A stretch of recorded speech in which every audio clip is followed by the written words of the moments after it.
Good afternoon. Thanks so much for joining us for our DevOps Lunch and Learn webinar. We'll get going, but I'm sure there'll be a few others joining as we speak. So I'm Will Trotman. I'm Product Marketing Director at ServiceNow in the UK and Ireland. And today's webinar is in partnership with both the DevOps Group and FlyForm. Now, DevOps Group, their mission is to make cloud and DevOps adoption fast, secure, and simple, empowering organizations to thrive in this digital economy. And FlyForm, they're a leading UK-based ServiceNow partner, helping businesses change the way they drive discipline, efficiency, and productivity. They put your needs and your people at the heart of transformation to ensure the ultimate partner experience.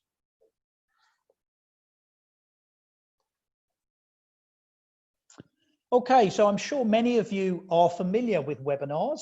Now we're all living in this virtual world, but worth to share just some important housekeeping points. Firstly, we are recording today. We will share this recording out with attendees. The lines will remain muted, so no opportunity for attendees to speak, but please do use the Q&A function if you wish to ask a question. We have got a formal Q&A session a little bit later, but obviously you're welcome to ask questions at any time through the webinar. We will be running some polls today, so our ask is please participate in the polls. The reason for this is going to help us understand a little bit more about you guys as viewers, your current situation, and of course enable us to steer the content to be more relevant to your needs. We also will share slides after the call as part of our follow-up, so no problem with that. So please be aware we'll share the slides. So we have three speakers for you today. Let me briefly just cover who they are. So first up, we'll have Raj Fowler. Raj is the Enterprise Service Director for DevOps. We'll then be followed by Phil Davies. Phil's the CEO of FlyForm. And then Eric Ledyard. And Eric is a Senior Product Manager in ServiceNow's DevOps business unit. So welcome, gentlemen. Thank you for joining today, and look forward to your content as we get going in a few minutes. So today's agenda, over the next sort of 55 minutes or so, we're going to cover across these topics. So Raj will kick off. He's going to set the scene and take us through a high-level story around what is DevOps. Pass over to Phil. Phil will talk through around governing change at speed, and then we'll move to Eric, who will introduce and cover more content around ServiceNow's DevOps capability. Then, as I said earlier, we will have a formal Q&A panel session. So again, welcome your questions. You can put them in at any time into the chat, into the Q&A button, and we can handle them, or obviously we'll handle them during that Q&A session a little bit later. And then finally, we'll close out just before the hour with a few next steps, share a little bit more information, and then we'll close up. Okay, so now time to run our first poll. So let me just share this up. And once again, please do participate. Very keen to understand. We've got a number of different job titles and functions on today's call. So really interesting to get a feel from you guys, your familiarity with DevOps. So I will just leave this question up for a few more seconds. We've got about 2/3 of you guys out there that's voted. So we'll give it a little bit longer just to see if we can get a few more, and then we can get a feeling for the viewers today. Okay, it looks like we're pretty much closing up there. So thanks very much. I'm going to end the polling and just share back the results. Okay, so as expected, we have got a bit of a mixed audience, and we did see that from the different titles as saying roles that had signed up. So it looks like on balance, most of you have some familiarity with DevOps. So that's fantastic, but no, not to worry if you're not. As I say, Raj will take us through a little bit around what is DevOps for those not so familiar, and obviously talk to that. Okay, thanks very much. I'll stop sharing those results. And without further ado, I shall hand over to Raj. We'll just move on to the next slide. There we go. Okay, Raj, please take it away. Thanks, Will. Thanks everyone for having me here. So I'm Raj Fowler. I'm the Director of Enterprise Services at DevOpsGroup. And as Will said, we kind of deliver cloud and DevOps capabilities to really help organizations kind of improve their organizational responsiveness and agility. And really kind of our role or our kind of ethos is to get software delivery down from kind of months to minutes to really provide that, fast responsiveness to what the customer and what the environment is doing in almost real time. I've got 20 years experience of working in the enterprise. Before that, I worked in a large defense organization. So I ran kind of IT services for like over 40,000 people. And kind of towards the end of my career in that organization, I successfully implemented a DevOps transformation, which I'll kind of talk about a little bit more about what that is. I've got a really tough challenge here. I've got 10 minutes to talk about something I could probably spend the rest of the day and maybe the rest of the week talking about. So I'll give you a very quick dip through, the need for DevOps and what DevOps is. And really what I want to kind of harness on is, or focus on, is the balance that DevOps capabilities brings between speed and stability. If we move on to the next slide. The first thing is the context of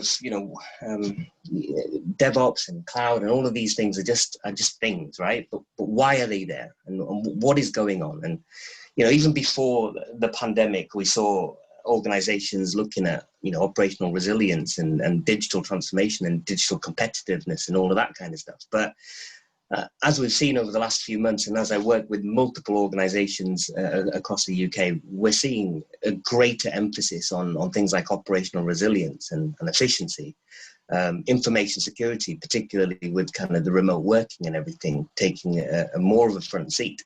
And our world has been kind of consumed with data and insights of what's going on right now. And organizations that I'm working with are investing heavily in kind of data analytics and trying to find and determine the insights to enable them to make better decisions.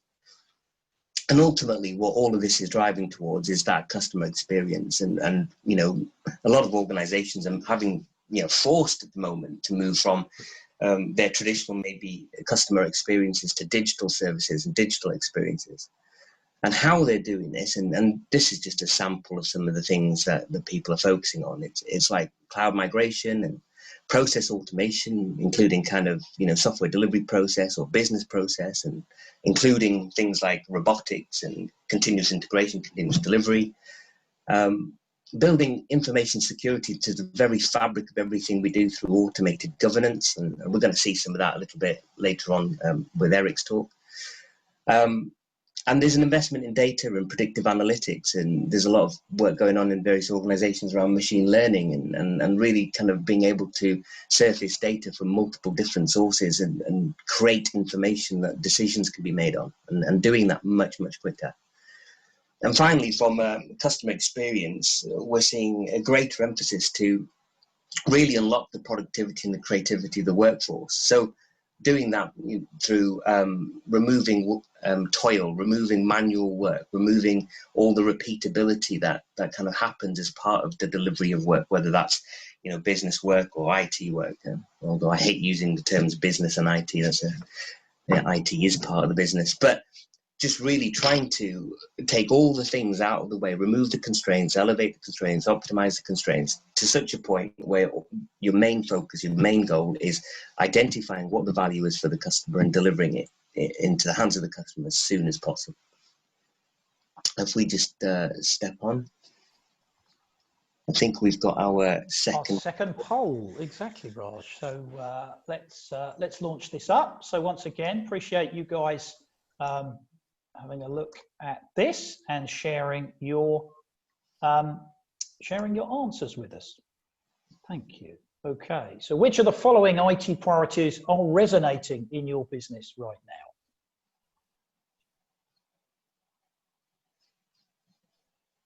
I think we can pick more than one here, can't we? Yes, we can. It's a multiple choice. So good point. Please choose. If it's all, perhaps we should have had all of the above, but if it is, please just pick multiples. And I can see probably about just under half of our audience have voted. So any thoughts about what we might expect to see here, Raj, or do you think it will be a bit of a mix? I think it could be a bit of a mix. I think a lot of focus might be on the improving customer experience. I've maybe put my bets on that one, I guess. It was a horse race. Okay. So we've got about, that's it. I'm going to stop now. It looks like most people who wanted to vote have voted. We'll end polling and I shall share that back. And look at that. You were right, Raj. You were right. Very good. That's interesting to see that operational efficiency kind of coming in there second as well. I see a lot of that, particularly as most organizations are faced with cost challenges and trying to deliver value to customers at a lower price point. I think I'm not surprised that came second in there.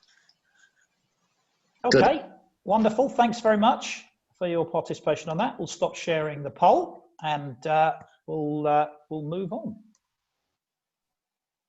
Okay, so, how do these, so before I go into the definition of kind of DevOps and things like that, what we're seeing to really accelerate those kind of IT priorities is kind of the emergence of kind of platforms and pipelines supported by kind of agile and DevOps practices.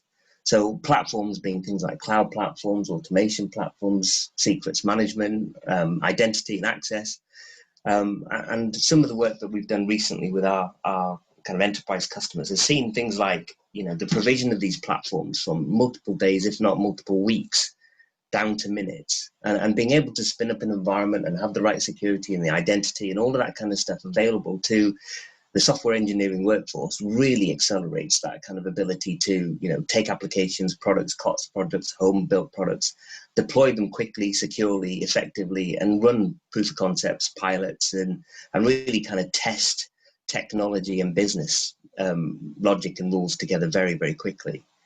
And supporting that through the establishment of kind of software delivery pipelines that kind of help you kind of develop your code, source control, test, deploy, release, etc.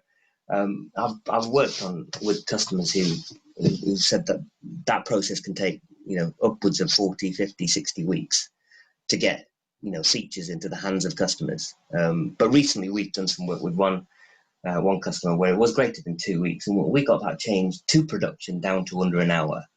And if you then start thinking about the responsiveness that gives you in being able to look at what your customers are doing, what the market's doing, what technology is doing, and being able to respond really, really quickly to that through, developing, identifying solutions to problems, developing those features, and delivering them into your production state in within a day even is pretty phenomenal and really creates that competitive advantage that an organization needs to thrive in a more digital world that we've kind of stepped into. So if we then step on to the next slide, I'm going to talk a little bit about kind of what is DevOps and that kind of balance of speed and stability. And the next slide kind of then just says, right, that a lot of research has been done around DevOps, and you can start thinking, you look at the title and you go, it's Dev and it's Ops and it's all very technical. But actually, through DevOps research assessment, they've done many years of research of different organizations, different sizes, different, geographies, different industries. And they've concluded that actually those who've adopted some of the DevOps practices and principles that I'm about to talk about are twice as likely to meet their business goals. And they're doing that through being able to deliver code faster, deliver changes with a lower failure rate, have a much, much faster lead time for that change, and recover from incidents much, much quicker. And those who kind of really have that fabric built into their technology and into their business exceed their business goals. And there's multiple definitions if we move on to the next slide of DevOps. And I think if you ask 10 different people, you get 10 different answers. And to be fair, I think my answer even changes every now and then. But I've picked this one out for simplicity today, where, and this is a Microsoft kind of definition. It's the union of people, processes, and technology to enable continuous delivery of value to customers. And, I'm going to talk a little bit about kind of some of the 5 pillars of DevOps as we've kind of defined it. But that idea of culture and people and skills and, enabling your people and looking at process, not just in terms of process, but with the systems thinking, lean, agile kind of lens, and using technology to basically identify, elevate, eliminate, optimize, remove waste and constraints in the system. So that the key focus of the whole organization is to identify what the value is for the customers and delivering it and constantly doing it continuously, not in terms of some of the ways we currently think around projects, where we define all the things we want to do, deliver the project, and that's it, it's over to service. It's more of a product mindset where you're continuously delivering and evolving value to the customers throughout the life of the product for as long as the customer values that product. So if we then step on to the next slide, the way we picture this, and you might have heard of things like the CALMS model, which is all about culture, automation, lean measurement, and sharing. We've kind of adapted that and evolved that a little bit into this kind of adaptive IT framework. And again, we'll send this out, and there's something you can download from our website. But really, we've kind of looked at DevOps from a business sense. And when you step back and you look at that, you think, well, it's all about re-architecting the strategy to work backwards from the customer. Not that some person at the top of the organization defines a strategy and tells everybody what they're going to do, but really looking deeply into what's happening with the customer, serving the customer, defining objectives and metrics that work backwards from that, and defining the organization and orientating the organization in ecosystems of products with long-lived teams who use the kind of, if you take the Amazon, you build it, you support it kind of philosophy, and the 2 pizza teams and all of that kind of stuff. So small groups of people, cross-functional, multidisciplinary, who are both from kind of the business side and the technology side, working continuously together, building those bonds of trust, building that intimacy with the customer and the technology, and continually delivering that value through the life of that product. And that kind of organization adopting a culture of kind of psychological safety and learning and autonomy, and really kind of what Westrum talks about is a generative culture, a culture that kind of embraces experimentation and innovation, and learning is at the heart. So recognizing that, we don't know what we don't know, and allowing the organization and putting the fabric and structures in place for continuous learning and evolution of products and services for the customer. And that team, that culture, and the very fabric of the organization, adopting ways of working that are very different to some of the traditional kind of plan, build, operate models, where system thinking and lean and agile become part of the fabric. And really what we're driving towards here is, rather than big bang projects, releases of change with high risk and all of that kind of stuff, it's breaking that work down into smaller chunks, is being able to see the end-to-end value, reducing the risk profile and the cost profile for each change, so that you're able to kind of try something out, see if it works, respond, try again, and keep kind of that iterative method of delivering value to customers. And then all of this kind of built on a backbone of technology that's there to really address and eliminate constraints and provide, the foundations for a safe, scalable, secure, performant service that customers can enjoy. And using things like cloud and self-service platforms, as I talked about before, and automation, anything that saying that if it moves, automate it kind of thing. And really looking at kind of things like mean time to repair, change failure rate, and availability is really key measures of performance underneath that. So that's how we kind of oversee it and kind of structure our thinking when we work with our customers. And the next slide really then kind of goes into, that process of, from planning what you want to do, or what the value is for the customers, to delivery and then into operate.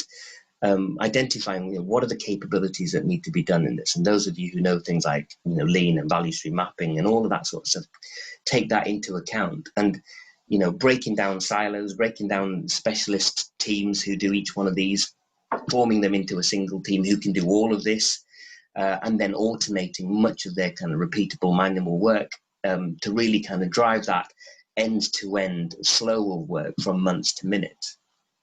And what we see, and kind of my final slide here, is the kind of typical capabilities that organizations invest in, and we ultimately come in and help to establish that speed and safety kind of service.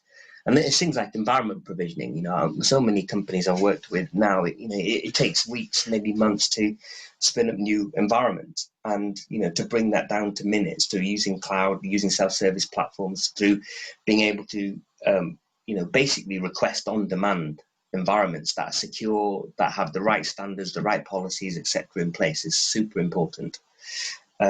Taking your months and months of testing, manual testing, test results and spreadsheets, all of that, and automating that so that it's done in minutes, it's done overnight, it's done in a much more thorough and repeatable way, with real focus on where there are errors and where things need to kind of improve. And then deployment automation, just taking the days of manually installing an application into an environment down to minutes through repeatable automated processes where, and again, I mentioned security and things like that. You've got the security built in, you've got your code analysis built in, so what you're deploying is up to the right standard, has a right security built in, and is fit for purpose. And then finally, this is more around the ways of working than the technology enablers, is really then breaking the work down into small, valuable chunks, and being able to deliver that on a frequent basis, be that weekly, be that daily, be that on demand, so that you don't have these kind of weekends of massive outages where you're deploying this huge product that potentially could break the business, and you're now into deploying into production as an everyday event, and most people don't even notice that the environment's changed. And just before kind of we go into the final poll and I hand over to Phil, the challenge here really is now about how do you balance the speed that these capabilities and applying DevOps mindset and engineering capabilities, how do you balance that speed with the safety an organization needs, and the security and the governance and all of that kind of stuff, making sure that it's doing the right thing across maybe dozens or hundreds of product squads who are all operating like this. Over to you, Will. Thanks, Raj. Well, as you've alluded to, we're going to have our third poll question now, guys. So please stand by. I'll just put this up on the screen. So let me launch that out now. And I know just sort of over half the audience had some familiarity with DevOps. And then I think there was about 20–25% which had quite a big familiarity. So I'm guessing there'll be a few of you guys out there that have launched DevOps initiatives. So please do let us know, what you've been working on. I think it's just good to get us give a feel here. Any thoughts, Raj, on how this might look, or is this a difficult one to call? I think what we see is, I think there's a lot of organizations moving towards cloud and trying to get that automated environment provisioning done first. I think that tends to be the first step, followed by testing, followed by kind of automated deployment and things like that. So I would pick the first one if I was, again, betting on a horse. Okay, well, there's a little bit of movement going on. I'm just, we've got about 2/3 voted, so I think we've had a minute here. I'm going to call time on that. Thanks so much for sharing your answers. Let me just put that back out. You weren't far out there, Raj. So environment provisioning, that top one, you know, a good third of the audience, but actually just beaten by that automated deployment. So, and then of course, as we can see, but we knew that there's over half of you here who were somewhat familiar. So potentially, you know, would expect that some of you have not launched any yet. But thanks very much for that. I shall close that one off and hand over to Phil. Great, thanks Will, thanks Raj. Yeah, good afternoon everyone. My name is Phil Davies and I'm the CEO at FlyForm. As mentioned, we're an elite ServiceNow partner founded in 2015. My background prior to FlyForm was 15 years working in service management and IT operations roles. So I spent a lot of time at the coalface and a lot of time solving challenges for my team with ServiceNow. Just like to briefly thank the guys at ServiceNow and DevOpsGroup for their great partnership and putting this event together with us today. And just to thank everyone on the call who's taken the time out of their day to come and be part of this webinar. So I'm just going to spend literally, guys, about 4 or 5 minutes to talk to you all about the delicate balance between speed and governance in the context of DevOps that a lot of organizations seem to face today. Next slide, please, Will. So just some key stats for you guys here. I won't run through them all. You can read them all on the screen yourselves, but just to call a couple of them out. So 85% of companies that have attempted DevOps have seen no increase in release frequency, 3 weeks of an FTE to perform an audit, and 23 days to approve a change on average. So some really striking metrics here about sometimes the effectiveness of DevOps being implemented. You know, sometimes is not coming through with the results that we'd expect. So companies aren't really seeing some of the benefits associated with DevOps sometimes. We're seeing developers' time being taken up with what we deem to be kind of the administrative and governance tasks, i.e. not on the development tasks. And as per some of these other stats here, 61% of developers spending less than 4 hours a day writing code, and only 30% of that time spent on market differentiating features. So lots of dev time being spent on tasks that potentially don't add as much value, or even more critically, these are repeated tasks. These are tasks that could be automated or built out in some other way. Next slide, please, Will.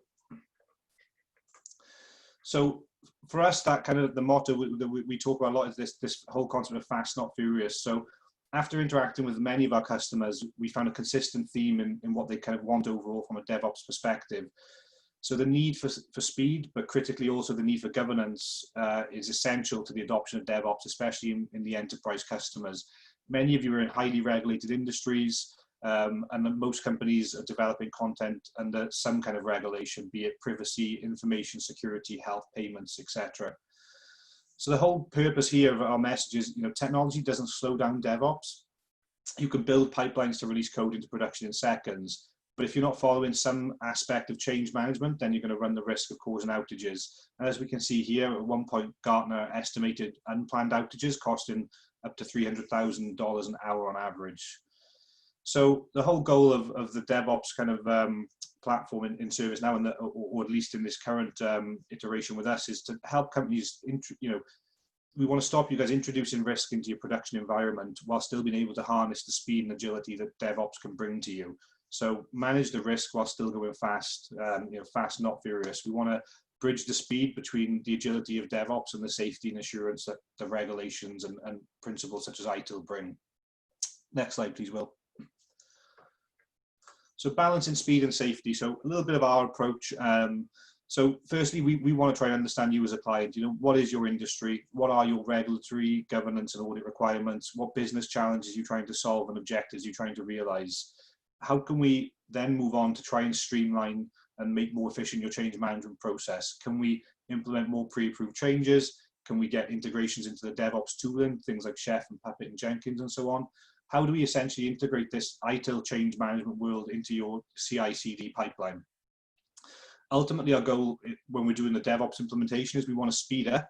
We want to get this faster for you, but not at the cost of the other requirements that you've got, i.e. those regulatory audit type pieces.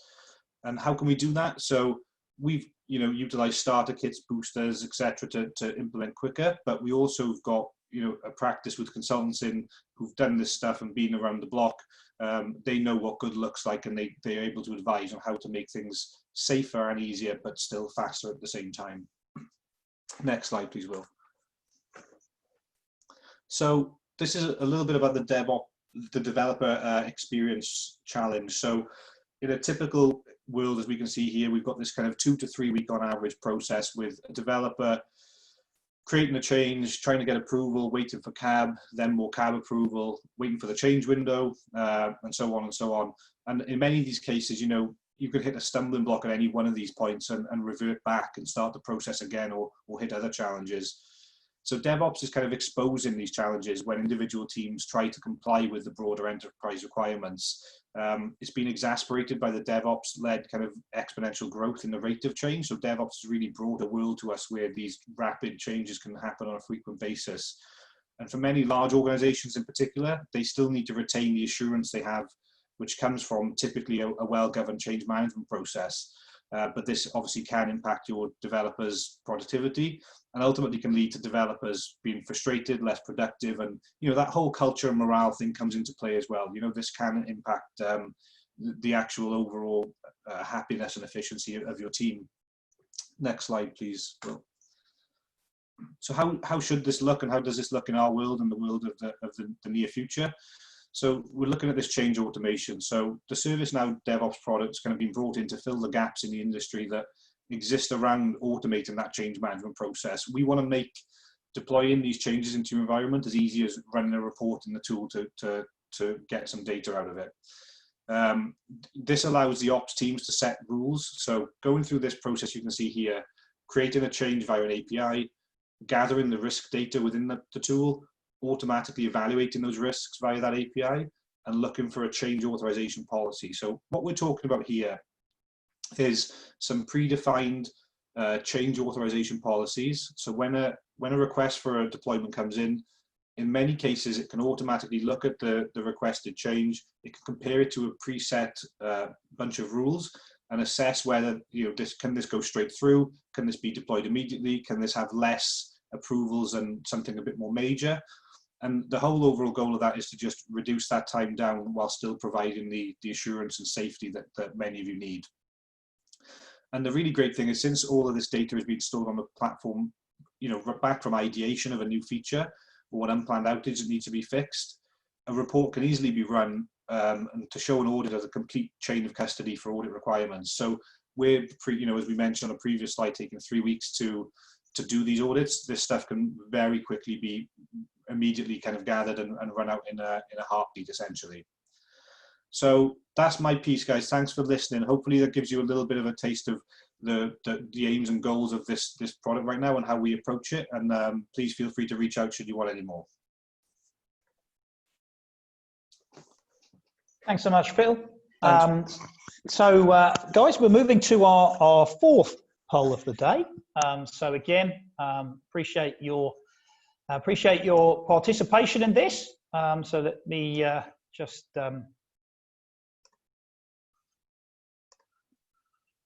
pull this up. Okay, we are now going to launch polling. Okay, so this poll, following on from Phil's presentation, so we're looking at challenges potentially you face when governing your DevOps processes. So it's a multiple choice answer. Please choose all that apply to you. Any thoughts, Phil, on the possible answers here, or do you think again it will be quite a mixed field? Yeah, I think it'll be a mixed field. I think automating change is definitely a challenge for people, but it depends. I think this one's very much going to depend on the industry the client is in. The more highly regulated probably face more of the audit challenges, I think, and I think the less regulated probably lean more toward wanting to get change sped up.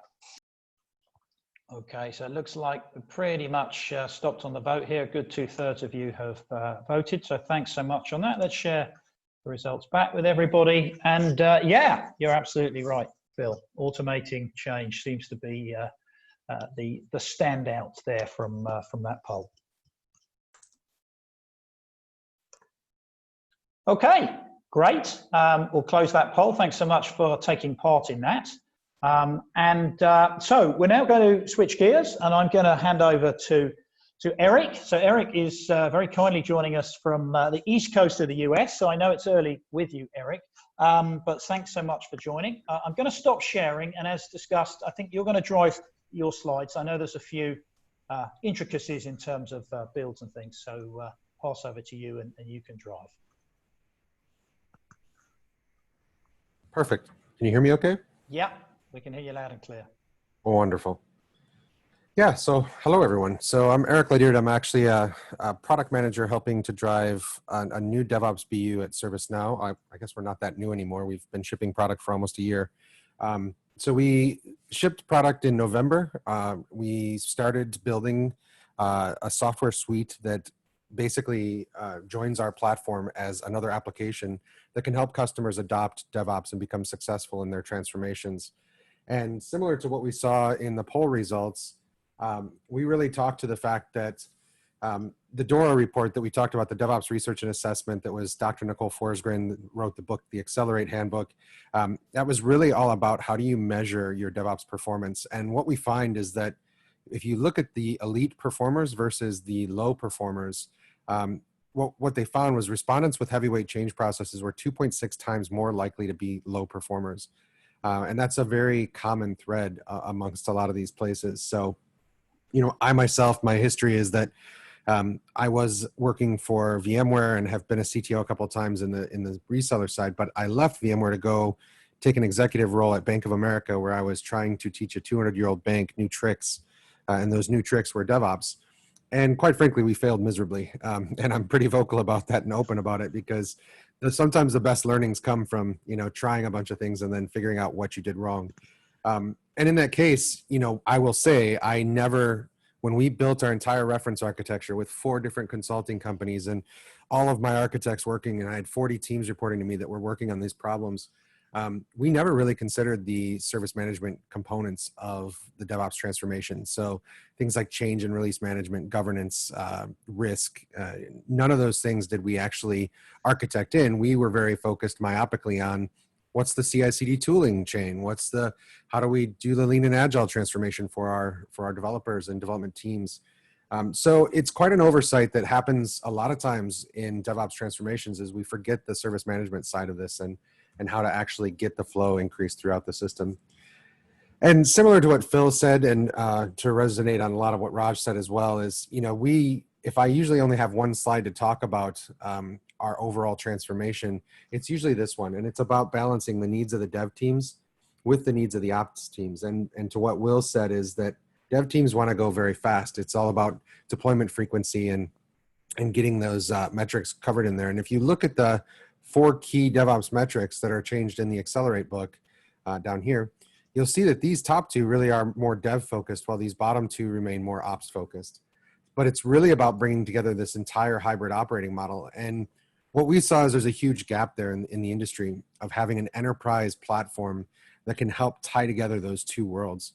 And so what we did was we built a DevOps data model that's built on top of our CSDM, Common Service Data Model, which is a big part of the underlying ServiceNow platform. And we built this to be able to do a number of use cases on top of, you know, just automating change, but also integrating with your agile team planning, understanding from ideation to production, that entire flow, obviously accelerating and automating the change process, having ties into release management and the ability to help automate and orchestrate releases. Providing DevOps insights and analytics is a huge piece. This is the piece that I would have been most interested in my past life, which would have been understanding across a heterogeneous CI/CD tool chain, meaning your teams can stay in whatever tool set they love. We're not talking about swapping out any of your tools. We're talking about providing an overarching platform of management and automation and insights that sits on top of whatever tool chain you have. And then providing continual compliance both upfront, when you look at the rules that we have for automating and orchestrating the changes, which I'm going to show you in just a second.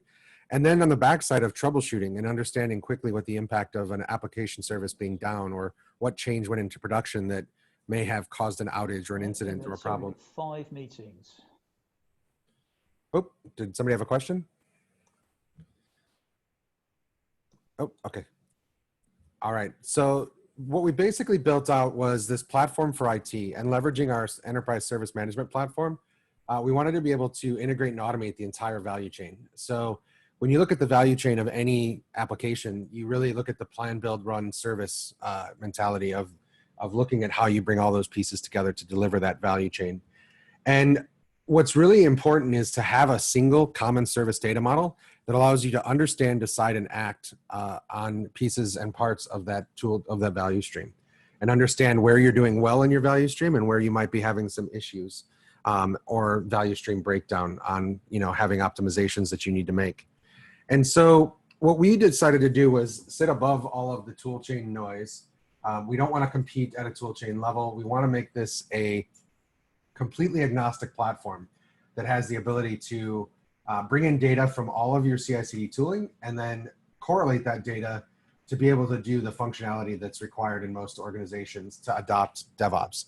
And so this is bringing in solution integrations across, the entire DevOps world, and then bringing all of that data up so that we can then provide a system of action to help with the plan, build, run, and servicing of that application service. And then what we get to do is we have a system of action, right? So we have our entire ServiceNow platform that allows us to do everything from prioritizing demands and managing resources all the way through the agile dev and test, all the way through the ITOM and incident portals. So we can tie back from ideation to production and the entire servicing of that once it's in production back to that single application service that we want to manage. And that's really the core idea of our platform. Another way to look at this view, a lot of people ask me, why is ServiceNow in the DevOps space? And that's always a little bit painful for us because we have this common service data model that was really built to provide end-to-end visibility, insight, and governance across your enterprise platform and your enterprise landscape. And I'm going to build this out pretty quickly, but it's all about aligning to your strategy and goals and aligning those to the funding initiatives that you have to go take place in every year. So every November, all of the executives go sit in a room and they plan all of this.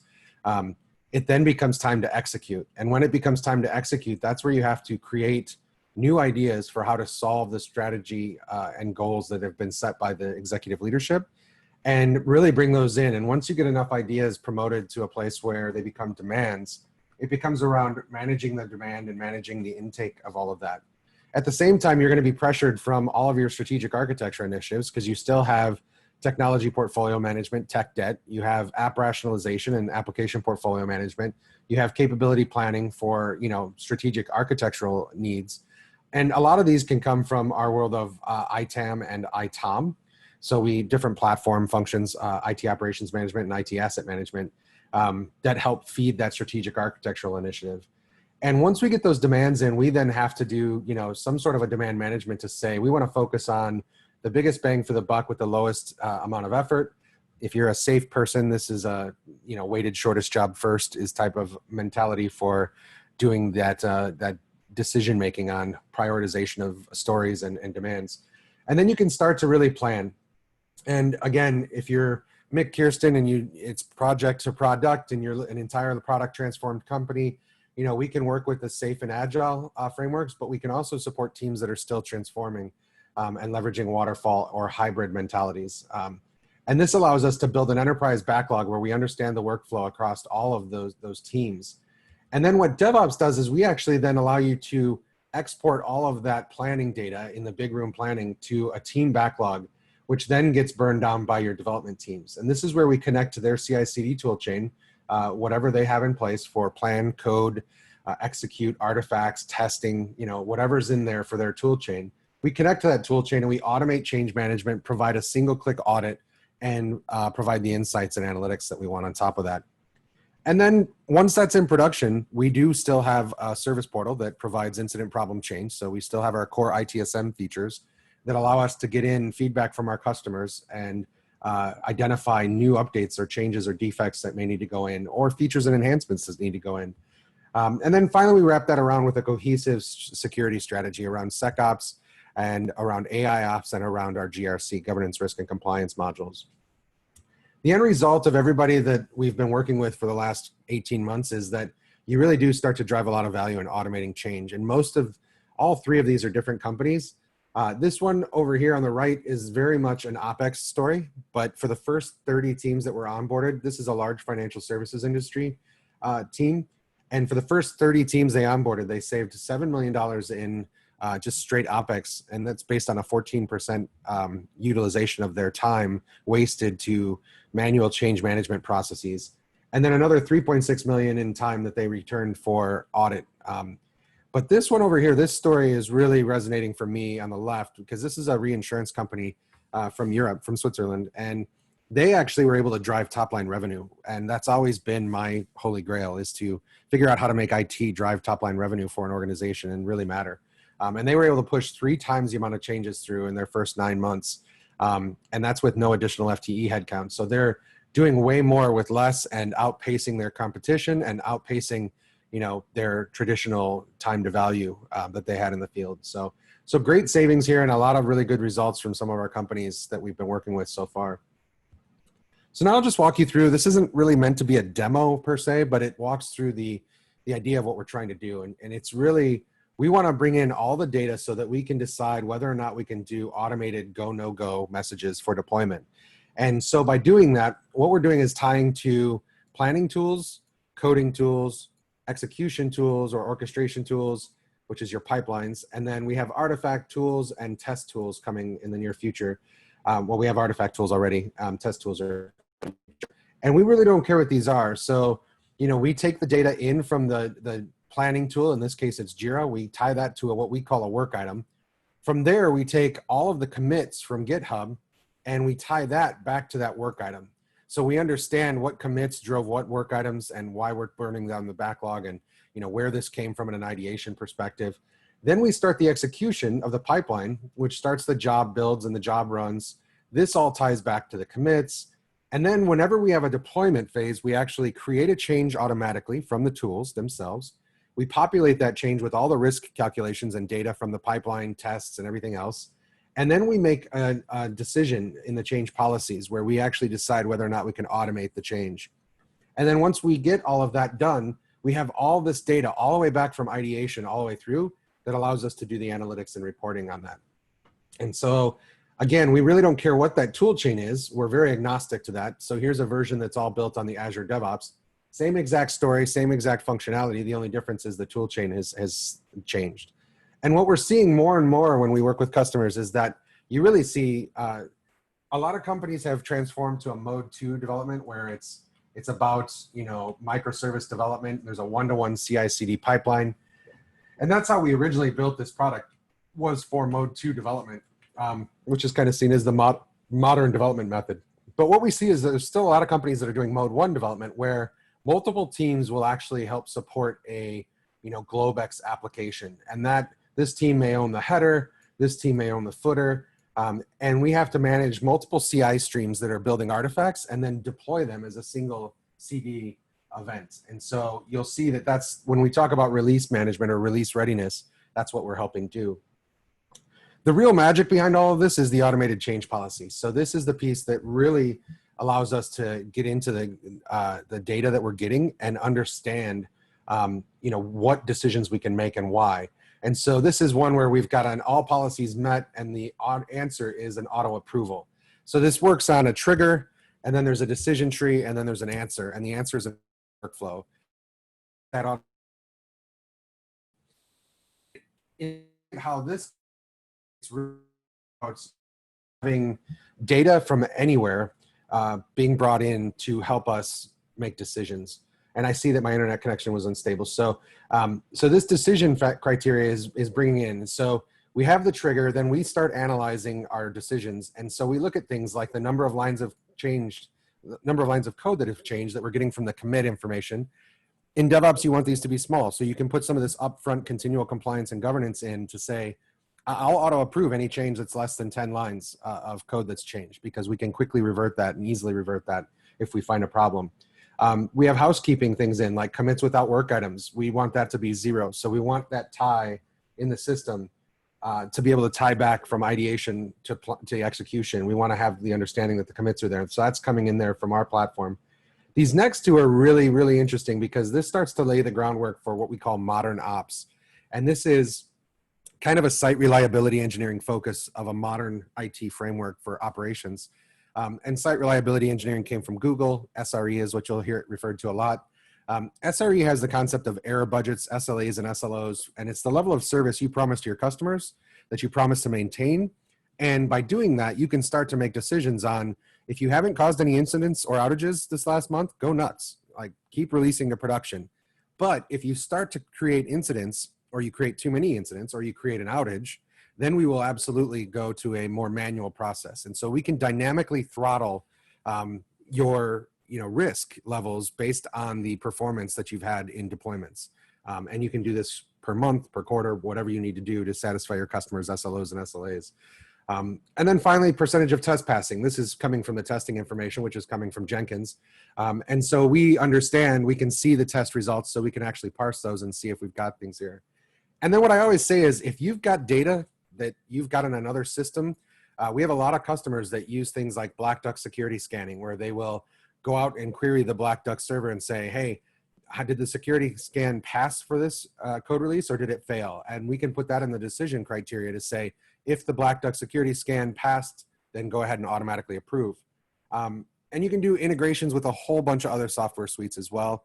There's also some very neat things you can do with, some of our partners have things called like developer karma or developer FICO scores, where you can put in the team score of committers and actually be able to make decisions based on their past performance and run record of, and understanding the risk that they bring. So, I may completely trust Phil Davies and Raj to push to production, but Eric Ledyard, I'm not so sure about that guy. He's a loose cannon.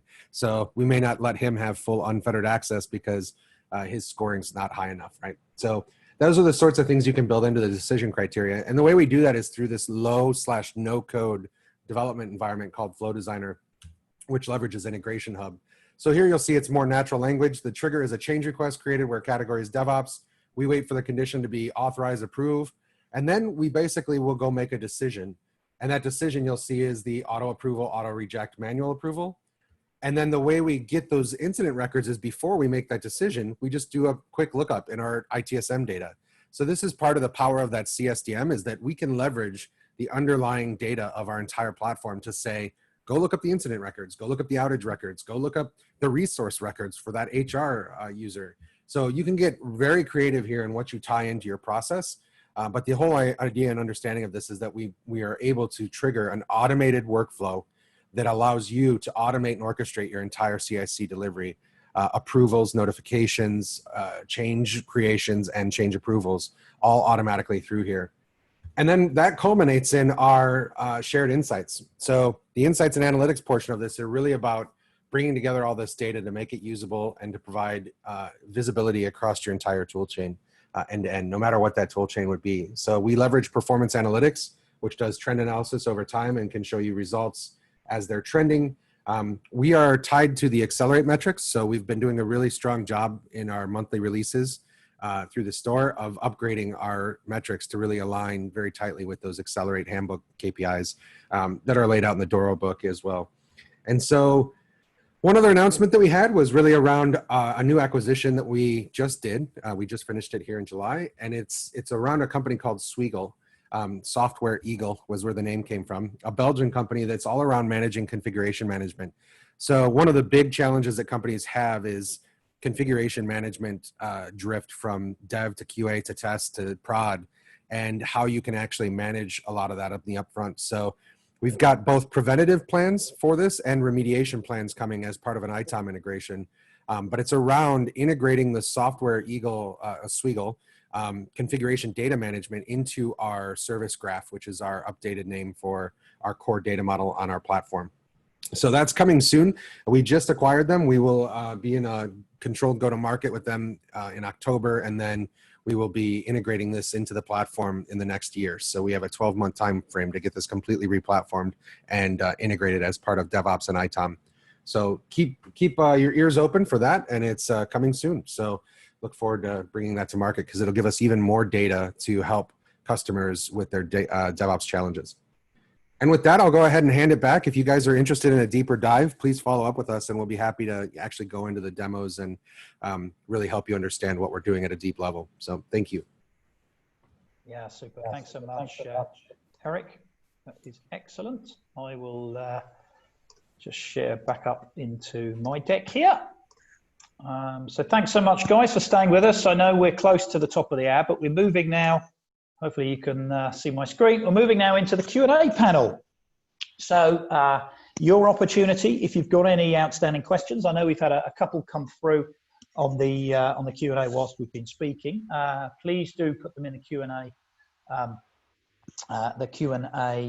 tool, and we'll pick them off. So we have a couple of come in which we haven't handled yet. So maybe I'll just share that out. Raj, perhaps this one for you. How is DevOps driving savings in organizations? That's a good question. I think the simple answer here is predominantly through automation. So if you go back to some of those examples where things take weeks to do, armies of developers, testers, operations people manually doing a lot of their work, through kind of automation, there's a natural kind of, let's call it an operational cost reduction. And I saw this as part of my journey in my last organization, where actually over the course of time, through implementing kind of that product mindset, automation techniques, and delivering change more frequently and more often, we saw the service improve dramatically. Well, we saw, I think it was about a 65% reduction in incidents over a couple of years, with no major outages and no major incidents kind of by the end of that period.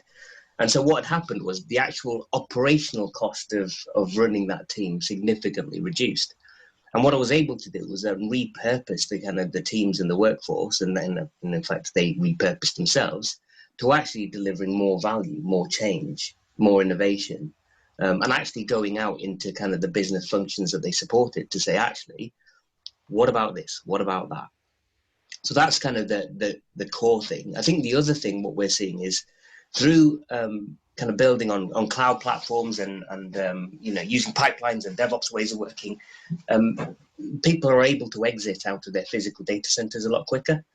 And there's massive business case benefits on, removing data centers, removing kind of legacy operating systems and all the risks and costs that brings about, and massive investment costs to upgrade and renew and all of that sort of stuff. So moving into an environment where you have continual infrastructure services, continuous kind of delivery and deployments services, and a very, very low risk of kind of obsolescence going forwards, you end up really cutting that kind of CapEx cost out of the business and going more towards an OpEx, and more of that OpEx being in value generation than an operational delivery. I could talk about this particular topic for another hour or so, but let's stop it well, there. I'm probably going to have to call time on you on that one, because we're coming to the top of the hour. But actually, one more question. So I think let's take this because it's just come in. And I don't know, perhaps Phil, maybe good to get your comment here.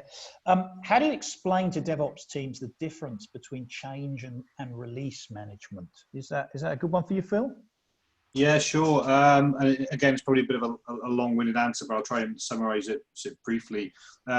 Change management is very much focused on actually the governance around bringing these changes into the environment. So how is the risk assessed? How is the impact going to be assessed? What does that really look like? Release management is very much more focused on the kind of software aspect side of things. So in terms of the code release, in terms of what are the features, the bug fixes, kind of how does this sit into the existing code in the environment? So they're essentially both needed, but they come at it from a very different lens. That's probably the most succinct answer I can give without getting into all the detail. Okay, well, that's super. Listen, thanks so much, Phil. I think we're going to probably, we've kind of exhausted the questions that I can see in the chat. So we're probably going to take a pause there. I'm conscious that we're close to the top of the hour, and I know people's time is precious, but thanks for handling those. So just very quickly, guys, before we sort of close up, if we've kind of stimulated your mind for more information, hopefully we have on today's webinar, then there's a few key links here. Some articles from the DevOps group, also a great recent blog that Eric has written. So please do take a look at those.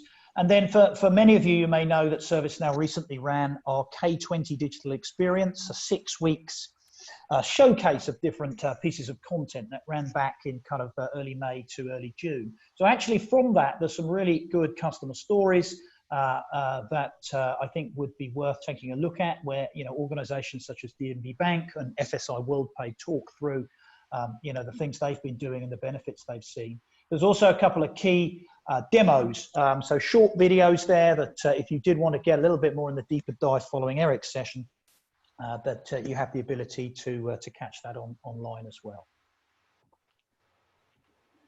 And if you do want to follow up directly with any of our speakers, they're all very have said that they're all very happy to take direct contact. So super if you can reach out directly.